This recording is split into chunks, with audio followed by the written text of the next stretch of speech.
கர்த்தருக்குள் பிரியமானவர்களே, நியாயப்பிரமாணம் யாரால் எழுதப்பட்டது? நியாயப்பிரமாணம் முதலில் தேவனால் எழுதப்பட்டது.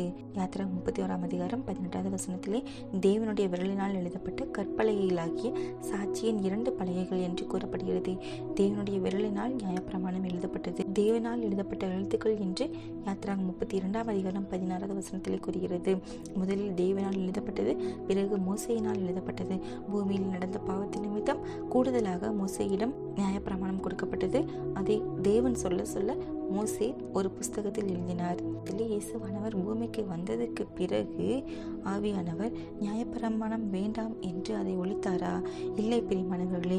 மத்தேயு 5:17-18 நியாயப்பிரமாணத்தை ஆனாலும் தீர்க்க தரிசனங்களை ஆனாலும் அழிக்கிறதுக்கு வந்தேன் என்று எண்ணிக்கொள்ளாதீங்கள், அழிக்கிறதுக்கல்ல நிறைவேற்றியதுக்கே வந்தேன் என்று கூறுகிறார். நியாயப்பிரமாணங்களையும் தீர்க்க தரிசனங்களையும் ஆண்டவர் அழிக்கிறதுக்கு அல்ல, நிறைவேற்றுவதற்கு வந்தேன் என்று கூறுகிறார். வீடியோக்களிலே பழைய ஏற்பாட்டின் காலத்தில் நடந்த தீர்க்க தரிசனங்களையும் புதிய ஏற்பாட்டில் அதை கர்த்தர் நிறைவேற்றினதையும் நாம் காண்போம்.